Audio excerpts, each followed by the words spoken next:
වේගය අඩු කරපු බස් එකකින් බිමට පැන්න මම එක සීරුවට ඇතහැලෙන තාරානිපාත වැස්සට අහු වෙලා ළඟම තිබිච්ච මැටි ගෙදරක් විදිහාවට දුවගෙන ගියා.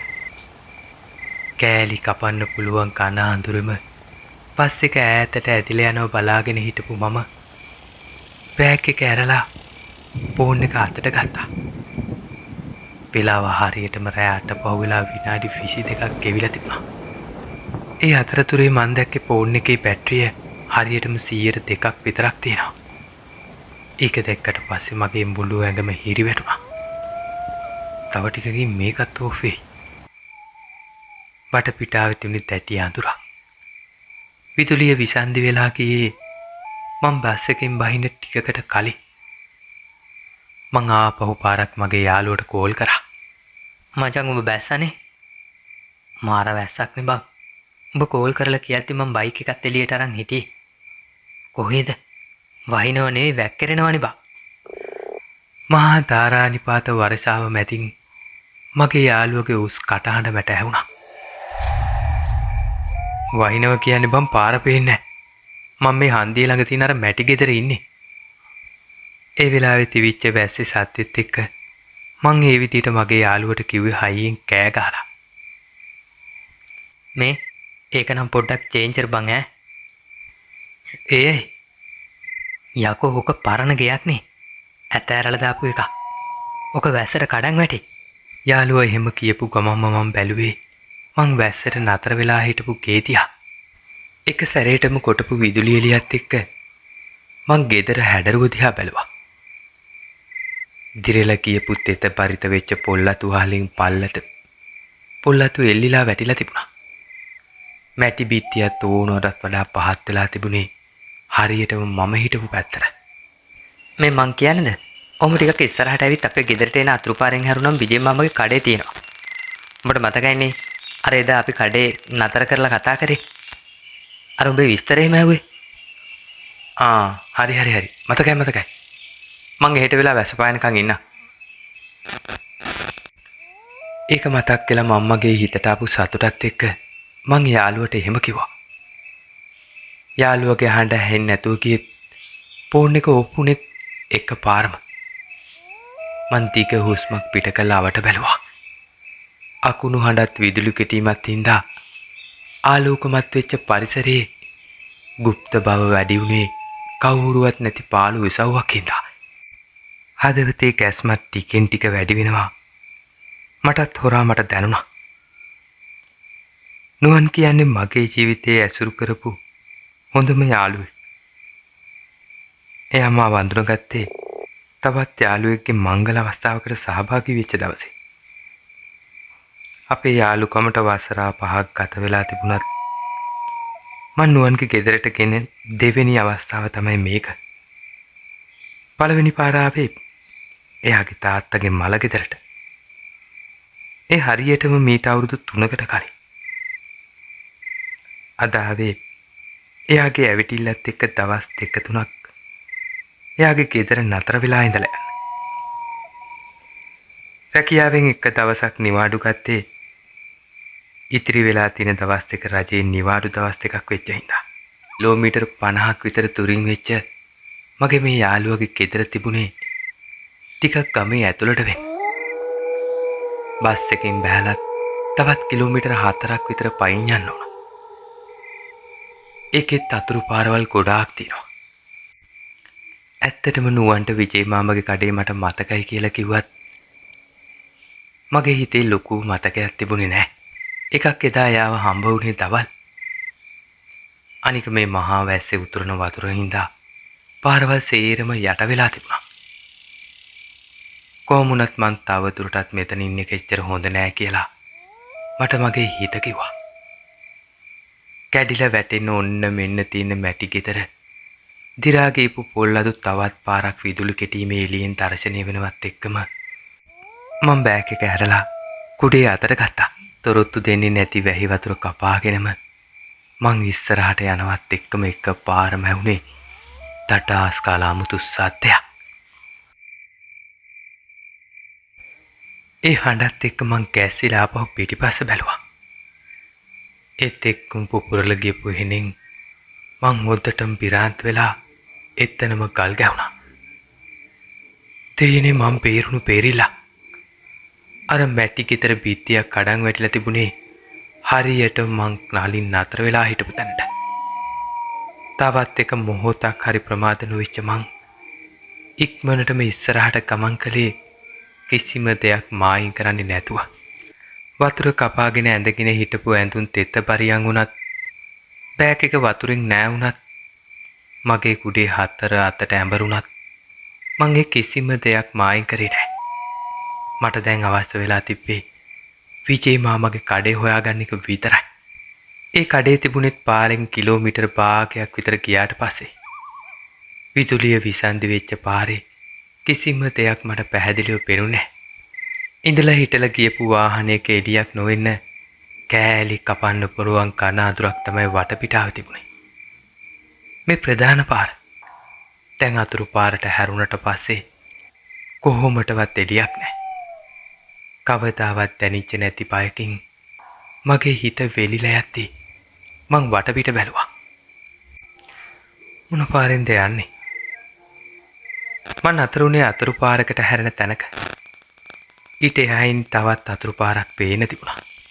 චි මට හරියටම මතක නැහැනේ මොන පාරද කියලා. ඉස්සරහා පාරද මේ පාරද? මං ටික වෙලාවක් කල්පනා කරා.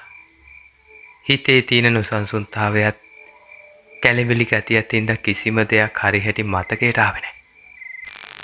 හරි අර පාර තමා. ඒත් එදා මම මෙතන ලොකු පළු ගහක් තියෙනව දැක්කේ නැහැ. මං දෙපාරක්ම හිතන්නේ නැතුව ආපහු ඉක්මනින් ටිකක් එහාට වෙන්න තිබිච්ච අතුරු පාර දිහාවට ගිහිල්ලා හැරුණා. විදුලි කොටන එළියෙන් විතරක් පාරේ ඇදින මම නොනවතින වැස්ස දිහා බලලා හීලුවා. ෂි කරුමෙට අදම වැස්සනේ. එනකොට වැස්ස තිබ්බනම් එන්නේ නැහැ. කොහෙද මගදෙනි පටන් ගත්තේ? නැත්තම් රෑ වෙලා කොහොමවත් එන්නේ නැහැ. මං මට මෙහෙම කියාගත්තා. ඒත් එක්කම එක පාරම සරස් ගාන සද්දයක් ඇවිලා මම අඩි 2-3ක් පස්සට විසි වුණා. මං ඉස්සරහට කඩාගෙන වැටිලා තිබුණේ ලොකු වත්තක්. යන්තම් අතු ටික එහාට මෙහාට කරලා ඉක්මනට එතනින් පැනගත්ත මං වේගෙන් අඩි තියලා ඉස්සරහට ඇදුණා. සෑහෙන දුරක් ආවත් විජේ මාමගේ කඩේ තියා ගේ ඇතුරක්වත් මට හම්බ වුණේ නැහැ. දෙයනේ මට පාර වැරදුනාවත්ද? මං ලොකු අසරණකමකින් වටපිට බැලුවා. දෙපැත්තේ තිබුණේ ඝන කැලෑවක්. මට ඒක හොඳට පැහැදිලිව පෙනුනේ ඊළඟට කොටපු අකුණත් එක්ක. මං කන් දෙක වහගෙන බිමට පාත් වුණා. ඊට පස්සේ පය ඉක්මන් කළා වතුර කපාගෙන ඉස්සරහට ගියත් මං වටපිට නොබැලුව මෝඩකම මට දැනුනේ දැන්. මං බැලුවෙම ගේ ඇතුරක් තියනවද කියලා. කැලෑව ගැන නිනව්වක් මගේ හිතට තිබුණේ නැහැ. කිසිම ගේ ඇතුරක් නැහැ. එදා නුවන් එක්ක එත්ති කෙවල් කීයක් නම් පහ වුණාද? දෙයනේ මං ආපහු යන්න ඕන. මිනිස් පුලුටක් නැති පාළු පාරේ මං ආපහු ගියා. මං ආපහු ගියා නෙවෙයි මං දිව්වා. එක පාර මගේ ඉස්සරහින් මතුනේ කුඩයක් කියලා ගත්ත හීන්දෑරි වයසක මිනිසෙක්.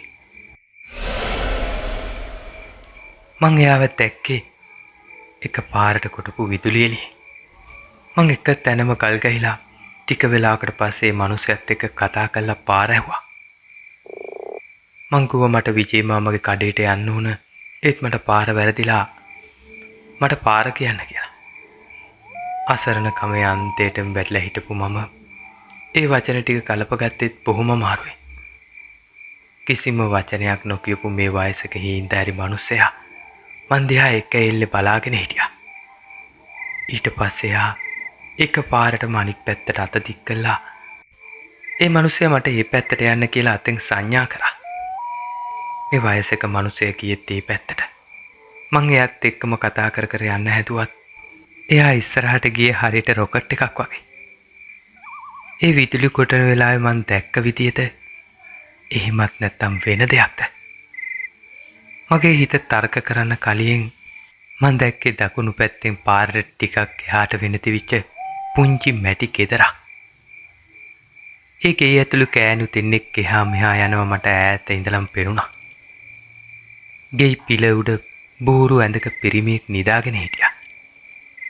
මේ හැම දෙයක්ම දැක්කේ ඒ ගෙදර ඇතුළේ තැල්වෙන දීප්තිමත් ලාම්පුවක එළියේ. මට අර මගදී හම්බවෙච්ච මිනිස්සයා සම්පූර්ණයෙන්ම අමතක වුණා. ලොකු සතුටක් හත පුරාම වෙලිලා ඇති. මං ඉක්මනට මේ ගෙදර තියාවට දුවගෙන ගියා.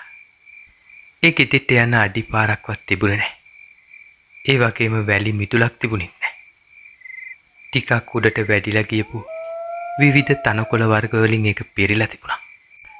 ඒ වුණත් ගෙදර වටපිටාව ගැන තොරතුරු හොයනවට වැඩිය මට අවශ්‍ය වුණේ වැස්සෙන් බේරිලා මිනිස් පොලුටක් දැක්කේ නැති පාළු පාරේ තවත් තින්නේ නැතුව මේ ගෙදරට යන්න. මං හෙමින් ගෙදර ළඟට ඇවිල්ලා ගෙයි පිළ උඩට නැගලා කුඩේ ඇකිලුවේ ගෙදර තුල හිටපු වසරණ මිනිසුන්ට හිනාවකින් සංග්‍රහ කළා. ගේ ඉස්සරහා කොටස එල්ලලා තිවිච්ච මං දැක්ක අර දීප්තිමත් ලාම්පුව එළිය දැන් අඩු වෙලා තියෙනවා. ඇත්තට මේක දැන් ලන්තෑරුමක්. ඒත් මේ තරම් පොඩි වෙලාවකදී එච්චර වෙනසක් සිද්ධ වුණේ කොහොමද? හැම දෙයකටම වඩා පුදුමේ වුණේ මං පාරේදී දැකපු බෝරු හැඳවත් ඒක නිදාගෙන හිටපු මිනිස්සෙවත් එතන හිටියේ නැහැ. ප්‍රශ්නාර්ථයක් තල්වගෙනම මං පිළ උඩ වාඩි වුණේ වෙන කරන්න දෙයක් නැති හින්දා. ගේ ඇතුලේ හිටපු කාන්තාවක් එළියට ඇවිල්ලා ඔළුව අස්සට බර දීලා ඔළුව බිමට නමා ගත්තා. තුඹුරු පාටට වුරු රෙද්දකුත් හැට්ටේකුත් එයා ඇඳගෙන හිටියේ. ශරීරේ වර්ණයත් ඊටම සමාන බව මන් දැක්කේ මලානික වෙච්ච ලන්තෑරුන් එළියේ ආධාරේ. එයාට පිටිපස්සෙන් එයාගේ දුව කියලා කියන්න පුළුවන් පුංචි ගෑනු ළමයෙක් හැංගිලා වුණා. මේ පුංචි ගෑනු ළමයාගේ මූණ හරියට පේන්නේ නැත්තේ එයාගේ කොණ්ඩේ මූණට වැටිලා තිබිච්ච නිසා. මේ මට පාර පොඩ්ඩක් වැරදුනා. මං හිතන්නේ මේ එහා පාර. වැස්ස වැඩි නිසා ආපහු යන්නත් බෑ. පායනකන් ඉඳලා යන්න කේකුත් නැහැ. මෙතන කවුරු හරි නිදාගෙන ඉන්නව දැක්කා. ඒකයි ආවේ. මම වචන ගැට ගහ හිමීට කතා කරා. ඇත්තටම මේ හැබෑවත් හීනයක්ද කියලාවත් හිතා ගන්න බැරුව දෙලෝක මං අතරමං වෙලා හිටියා. කොහොම වුණත් මෙතන මොකක් හරි මට නොදැනෙන දෙයක් සිද්ධ වෙනවා කියලා නම් මට හොඳටම පැහැදිලි වුණා.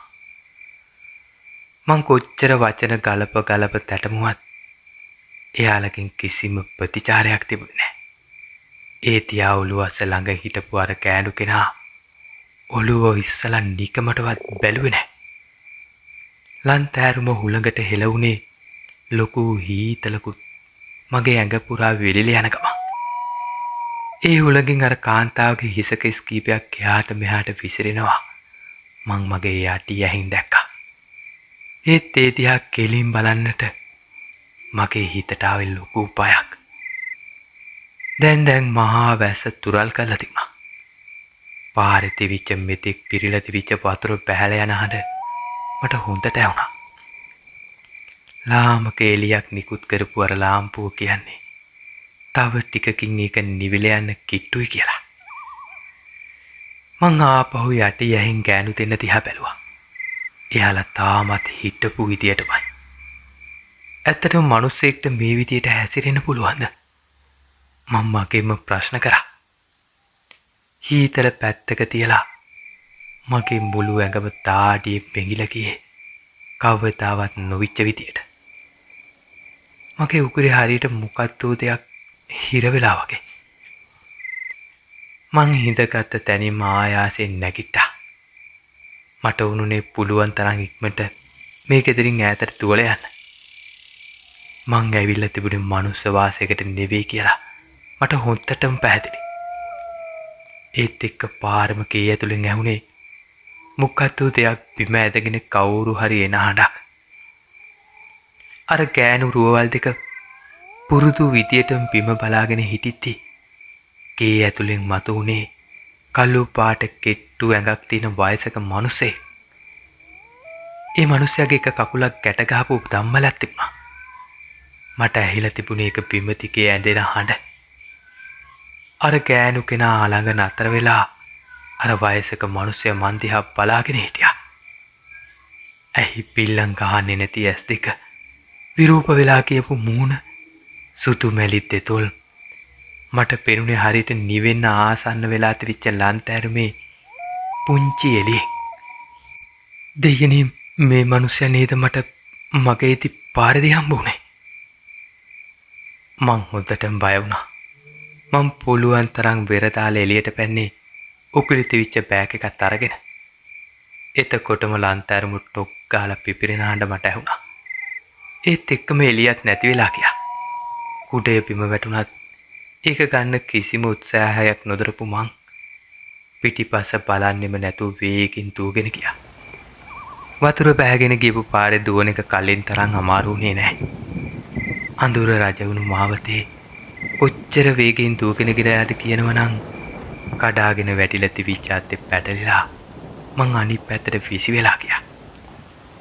ඇඟ හීරිලා ලොකු වේදනාවක් තිබුණත් මට මරපය ඊට වඩා දැනුණු හින්දා මං අත් එහාට මෙහාට අඹරවලා ඒ යටින් රිංගලා ආයින් නවතින්නෙම නැතුව දුවගෙන ගියා. කවුරු හරි මගේ පිටිපස්සෙන් එළවනවද නැත්තම් ඒ මගේ හිතේ රැඳිච්ච මායාවක්ද කියලා මං දන්නේ නැහැ. තවත් පොඩි වෙලාවක් මං ප්‍රධාන පාරට පැනගත්තා. ඇස් කඩාගෙන යන එළියකින් අඳුම් කුඳුම් වෙච්ච මං එතනම නතර වෙලා හති ඇරියා. අඩෝ මනුජයා කොහෙද බං ගියේ? මං උඹව හැම තැනම හෙව්වා. මොකද මේ ඇඟ හැම තැනම ලේ. ඇඳුම් වල මඩ. උඹට කරදරයක්වත් වුණාද? නුවන් ඇහුවේ වේගුලන හඬින් වටපිට බලබල. ඇත්තටම මගේ ස්වරූපේ එහෙම පේන්නේ නැති. මේ වෙලාවේ මිතුරා දැකපු එක මගේ හිතට දැනුනේ ලොකු ආස්වාසිලා. මං කිසිම දෙයක් කියන්නේ නැතුව මෝටර් සයිකල් එකට ගොඩ වෙච්ච හින්දා මං තවත් වෙහෙස කරන්න හොඳ නෑ කියලා නුවන්ට හිතෙන්නේ නැති. ඒ හින්දා එයා කිසිම සත්‍යයක් නැතුව මෝටර් සයිකලේ පදින්න පටන් ගත්තා. දෙයනේ මේ නුවන්ලගේ ගෙදරට හැරෙන පාර. එතකොට මංගේ වෙන පාරක. මගේ හිත මට කියද්දි මගේ ඇඟට දැනුනේ දැඩි හීතලක්. එදා රෑ මං අත්දැකපු අద్භූත සිද්ධිය විස්තර කරද්දී නුවන් ඇස් දෙක අයාගෙන අහගෙන හිටියා. ඒත් කතා ඉවර වෙනකොට එයාගේ මූණේ තිබුණේ අමුතු හිනාවක්. එයා ඒක එච්චර ගණන් ගත්තේ නෑ කියලා මට ඒ හිනාවෙන් තේරුණා. මං උණ විකාරයෙන් දොඩනවා කියලා නුවන්ට හිතෙන්නේ නැති. පහුවෙනිද දවල් මං නුවන් එක්ක එදා රෑ හොල්මන් ක්‍රීප්ච ඒ ගෙදර බලා පිටත් වුණා. කඩාගෙන වැටිච්ච අත්තායින් කරන්න ලොකු වෙහෙසක් දරන්න සිද්ධ වුණත් ඒක පැත්තක තියලා මට දැනගන්න වුණේ එදා රෑ දැක්ක ඒ ගෙදර මොකද්ද කියලා. එතන නිවැරදිව මං කිව්වට පස්සේ නුවන් එතෙන්ට මාව එක්කගෙන ගියත් එතන ගෙදරක් තිබුණේ නැහැ. එතනින් කැලේ ඉවර වෙනවා කියන එක නම් ඇත්ත. ඒත් එතනින් ඉස්සරහට පාරක්වත් තිබුණේ නැහැ. මේ වෙලාවේ බිම වැටිලා තිබිච්ච මගේ කුඩය නුවන් අවුලල කෙනැත් වුණා. මගේ කුඩේ බිම වැටුනේ ඒ ගෙදර මිදුලේදී. ඒත් ඇත්තට මේක කෙතන ගෙදරක් තියා ගෙදරත් තිබිච්ච ලකුණක්වත් තිබුණේ නැහැ.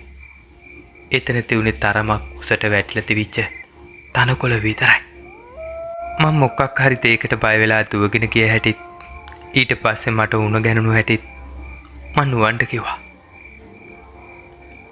අපිත් මේ පැත්තේ මචං ඔහොම කතාවක් මම මේ වෙනකන් අහලා නැහැ. අනික මෙතන නැති පාරකුත් නැහැ.